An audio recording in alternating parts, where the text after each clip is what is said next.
सहकार्य करायचे हे आपण सहकार्य करत आहोत।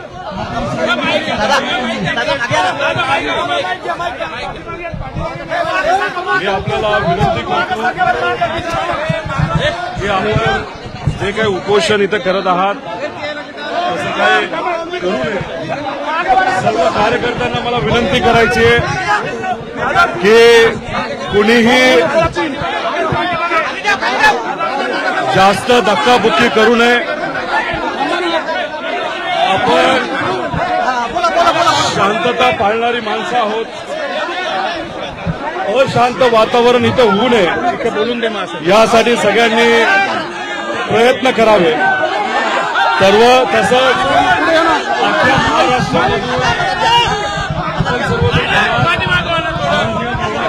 आपण प्रेम करणारे तुम्ही सर्वजण आहात, महाराष्ट्रावर प्रेम करणारे आहात, त्यामुळे आपण जी भूमिका उपोषणाची घेत आहात ती कृपा करून आपण उपोषण मागे घ्यावं। कारवाईच्या बाबतीत आपण सगळं सहकार्य करत आहोत। कारवाईच्या बाबतीत आपण प्रशासनाला सगळं सहकार्य करत आहोत। अधिकारी त्यांचं काम करत आहेत। अधिकाऱ्याच्या बद्दल आपल्याला कुठेही चुकीचं काही बोलायचं नाही। मी एकच सांगतो, जी काय कारवाई झाली कशी झाली याबद्दल मी थोडंसं आपल्याला नंतर मी सांगेलच, पण अधिकारी त्यांचं काम करत असताना कुणीही अधिकाऱ्यांच्या विरोधात इथं घोषणा देऊ नये अशी विनंती। दुसरंच, एक स्वाभिमानी महाराष्ट्राचा नागरिक म्हणून, महाराष्ट्राचा एक नागरिक म्हणून आपल्याला जी काय माहिती आणि सहकार्य ईडीला असेल नाही तर सर्व इतर ज्या संस्था आहेत त्यांना जे करायचे ते आपण करत आहोत। कुठेही याच्यामध्ये आपण राजकारण करत नाहीत, सहकार्य करत आहोत। फाईल माहिती जी कुठली द्यायची आहे सगळी माहिती आपण त्यांना दिलेली आहे। त्यामुळे आपण काहीतरी चुकीचं केलंय याच्याबद्दल तुम्ही मनामध्ये कुणीही शंका आणू नका। तुम्हा आपल्या सगळ्यांना माहिती आहे, आपण आधी व्यवसायामध्ये आलेलो आहे आणि नंतर राजकारणात आलेलो आहे। अनेक लोक आधी राजकारणात आलेले आहेत आणि नंतर व्यवसायामध्ये आलेले आहेत। त्यामुळे आपण प्रामाणिकपणे जो व्यवसाय केलेला आहे त्यामुळे कोणाच्या मनामध्ये कुठलीही शंका तुम्ही ठेवू नका। जे सहकार्य आपण करायचंय ते आपण करत आहोत। त्यामुळे कृपा करून मला सगळ्या स्वाभिमानी कार्यकर्त्यांना विनंती करायची, स्वाभिमानी महाराष्ट्राच्या नागरिकांना विनंती करायची की कुठेही धक्काबुक्की होऊ नये। पोलीस प्रशासन आपल्याला सहकार्य करण्यासाठी इथं आलेलं आहे, त्यांची काळजी घेण्याची जबाबदारी आपल्या सगळ्यांची आहे। आणि आज जे काय सहकार्य केल्यानंतर जेव्हा मी बाहेर येईल तेव्हा नक्कीच आपल्या सर्वांशी मी चर्चा करेन। त्यामुळे शांततेत आजचा दिवस आपण सर्वांनी काढावा अशी आदरणीय पवार साहेबांकडनं आणि माझ्याकडनं सुद्धा मी विनंती आपल्या सर्वांना करतो। त्यामुळे आता अधिकाऱ्यांकडे मला जावं लागेल माहिती देण्यासाठी, मी तिथं जाईल त्यामुळे आपण आपापली काळजी घ्या आणि या राज्य सरकारच्या ज्या काही मालमत्ता आहेत, बॅरिकेड असू द्या नाहीतर इतरही ज्या काही गोष्टी असतील त्याला कुणीही हात लावू नका, त्याबद्दलची काळजी आपण सर्वजण घ्याल असा विश्वास व्यक्त करतो. आणि अधिकाऱ्यांना जे कुठलं सहकार्य करायचंय, माहिती द्यायची ती देण्यासाठी मी आपल्या सर्वांची परवानगी घेऊन तिथं जात आहे. धन्यवाद.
सर बाजूला सर हो सर आम्हाला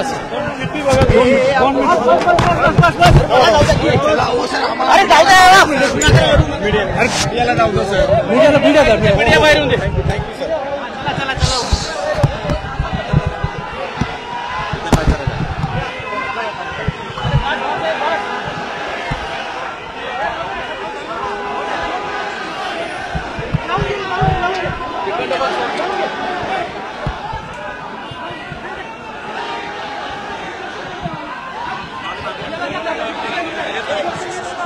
हे असं आहे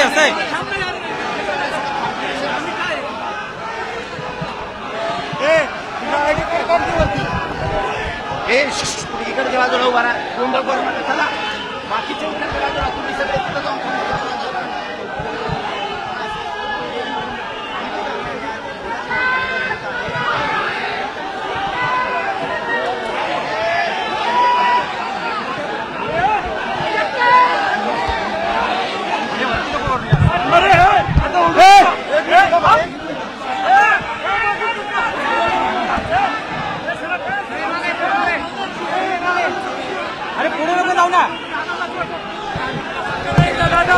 बाजूला दादा चल चल.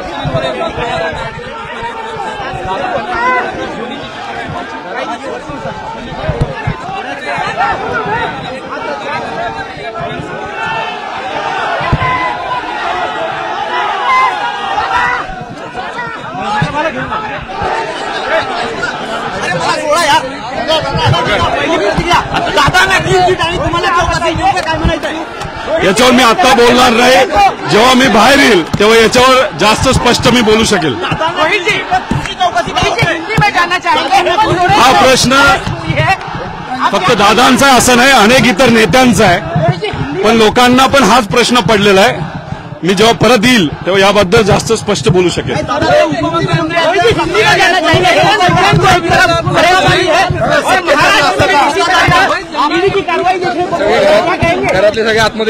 अभी कैसा है ये जो कार्रवाई भारत में हो रही है, सब जगह अभी अगर आप देखें लोकसभा का वातावरण है, इलेक्शन का वातावरण है. उसी के पहले जो बीजेपी के खिलाफ पार्टी है उसके जो नेता है उन पे कार्रवाई की जाती है, उससे लोगों के मन में कंफ्यूजन निर्माण होता है.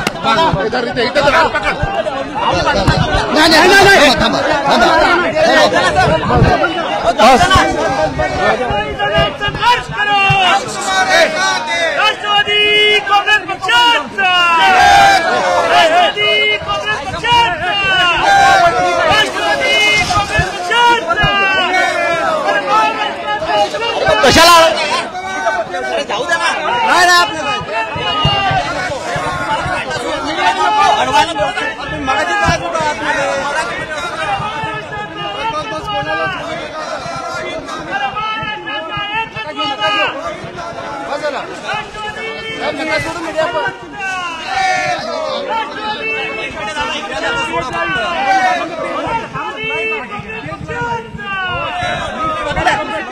जाऊ द्या. इंतजाम किए गए हैं उनमें कौन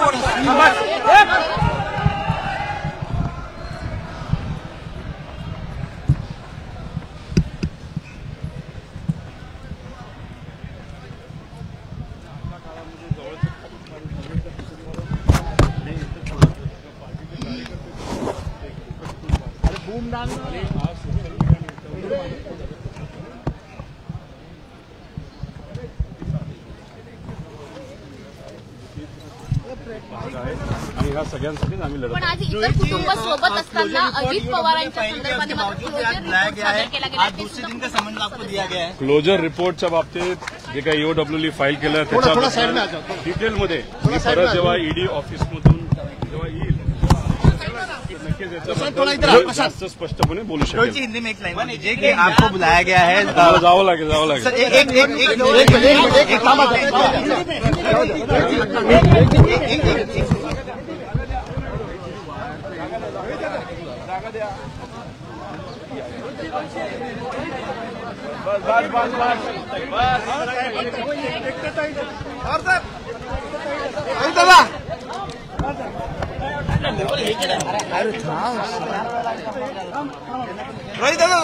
दादा इकडे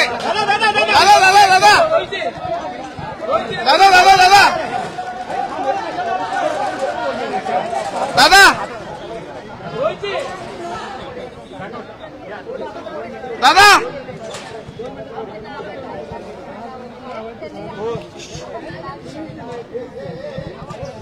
दिसत नाही. चलो हमारे ईडी दफ्तर के अंदर पहुंच चुके हैं और उनके साथ जो लोग हैं वो उनके साथ जो परिवार के साथ भी हैं और उनके मोटी फाइल है जिसमें कागजात हाथ जोड़ने बुलाया गया था.